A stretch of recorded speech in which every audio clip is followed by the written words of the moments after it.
Hello friends, my name is Shayla and today I am here to film my wrap up for the first 8 days of reading for the month of April. Yes, I've already read my day 8 book.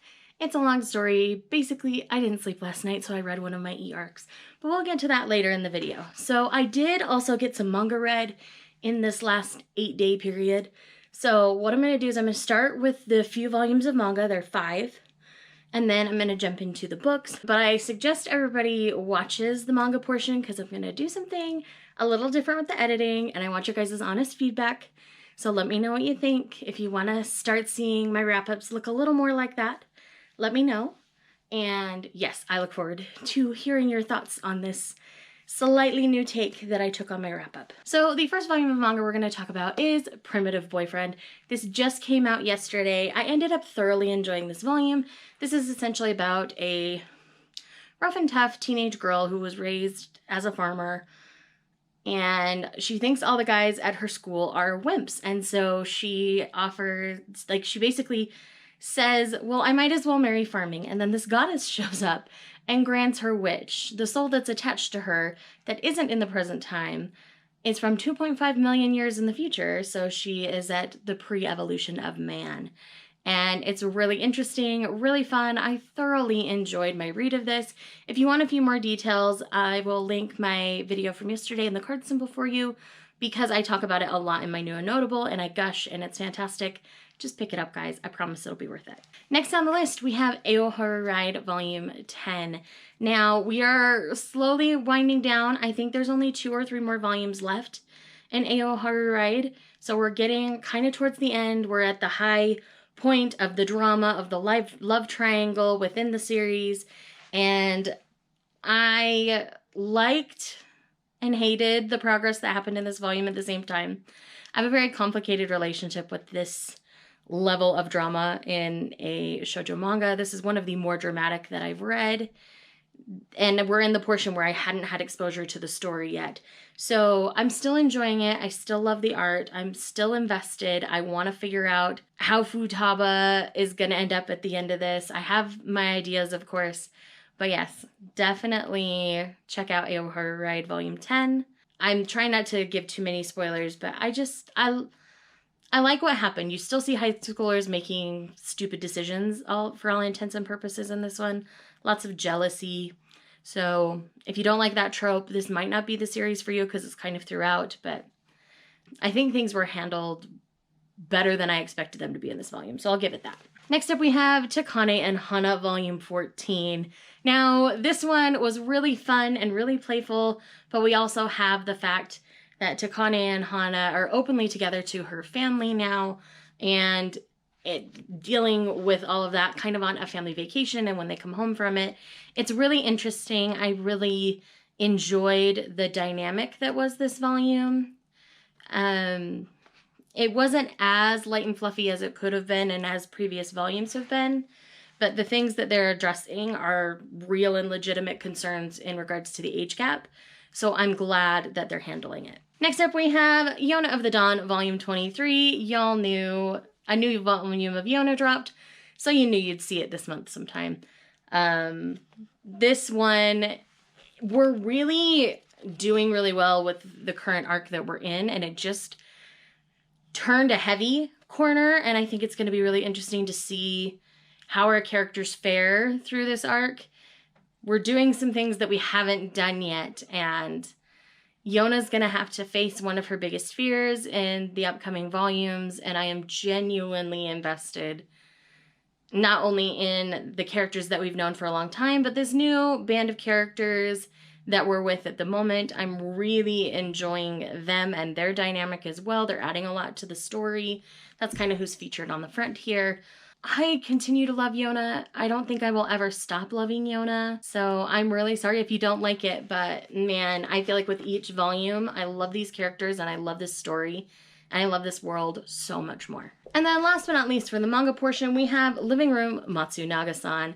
This is volume 2, and I really enjoyed how the end of volume 1 is handled in volume 2.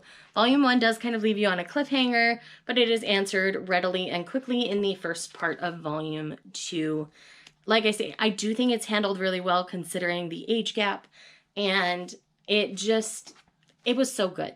We get to see some of Miko's mother in this one, which is always a nice touch, and we get to understand how Miko's parents feel about the situation that she's in at the boarding house as well. So it's really fun. I really love the house. I love the people in it. We get to see June being a gentleman, and I love when June's a gentleman.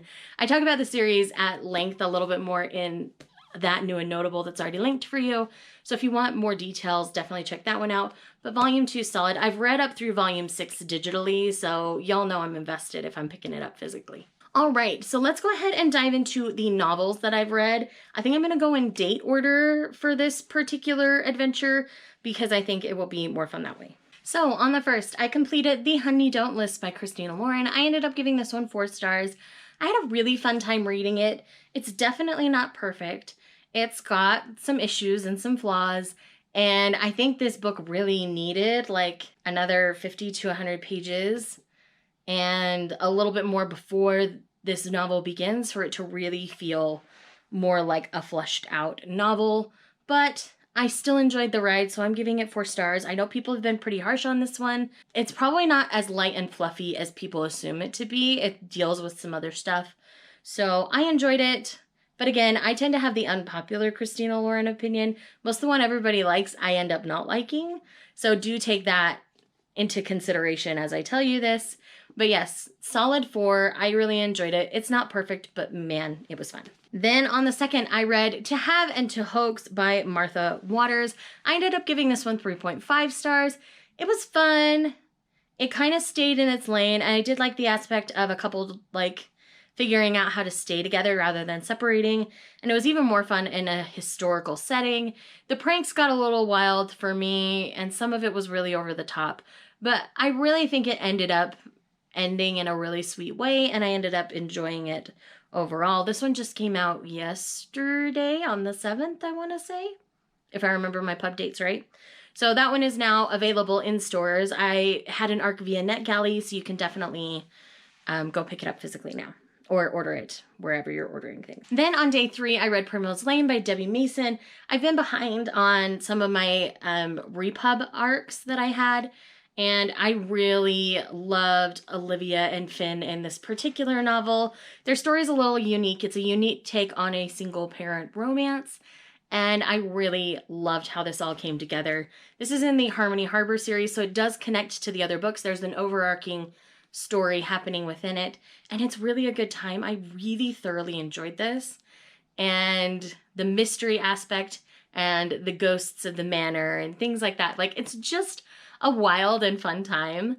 I really love this series, so if you're looking for just kind of a fun, small town, beachside kind of romance series, I highly suggest checking out the Harmony Harbor series. On the 4th, I completed The Ancient Magus Bride Supplement 1. Now, this is a light novel that's basically a deep dive encyclopedia into the Ancient Magus Bride. Now, it deals a lot with the Fae lore and things surrounding what they're talking about, and I'm pretty familiar with Fae lore, so I didn't necessarily learn anything new in this, but it's always fun to fangirl and deep dive on a series that you love. I ended up giving this 4 stars. And it just made me really happy to read it. And in the year of our Lord 2020, you have to find what you love and what makes you happy in the world. And this was one of those things for me. On day 5, I ended up finishing the audiobook that I had started before the month actually rolled in. I started it at the end of March. And that is the final book in the Redemption series called, Redemption by S.J. West. This is the culmination of Anna and Malcolm's story. I ended up really enjoying it. Solid 4 stars. All the way through the series. I thought it was fun. The smut is fun when it's there, but I genuinely liked the, urban fantasy style story. So that's one that if you like urban fantasy, I recommend checking out the series. If you don't, then maybe give this one a pass. But, I had a good time. It was just a lot of fun. Then on day 6, I finished my first buddy read of the month with Lindsay, and that was Oasis by Katya de Becerra. Now, this book is a wild ride. There's a lot going on. We're dealing with a lot of myth and lore as well in the Middle East. And basically, these kids go on a trip to a dig site that our main character's father works on. There's lore and mystery all kind of surrounding it. And then in a storm, they end up separated from the rest of the group and in this oasis. And the oasis basically is sentient and is kind of controlling them. So it's a wild ride. It's really interesting. I wanted to love this more than I ended up loving it, but it was a good time. This is one I would probably revisit and see what I can pick up on that happens at the end throughout the book. And then if I don't enjoy the reread of it, then obviously it won't stay in my collection. I think it's worth a read if you're interested in that kind of a story. It definitely has kind of an and then there were none feel to it a little bit with the teenagers when they're in the oasis. But it's more dramatic and teen angst, and I think that's what kind of turned me off to it. I mean, we were dealing more with like love triangles and weird stuff that way than anything else. So that's how I feel about it, and I'm gonna put this down now. And then on the 7th, I finished Racked and Stacked by Lorelei James. This is one of the Blacktop Cowboys novels. This is the second one in the series that I've read. This is just really fun. I really loved the coupling in this one. We had Riss and Ike, and I really liked them. There was also a like CDL truck driving aspect to this, and I am familiar with that world from my previous marriage, so it was kind of fun to revisit parts of it that don't make me cringe in memories, and it was just really fun.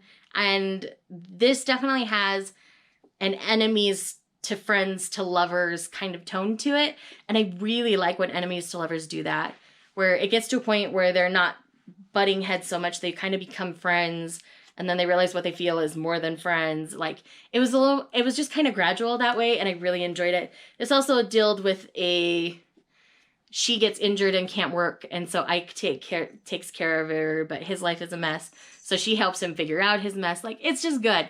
It's really solid. I'm not going to tell you any more because I will spoil things, but yes, it's good. Definitely check it out. And then last but not least, when I couldn't sleep last night, I read the entirety of the Happy Ever After playlist by Abby Jimenez.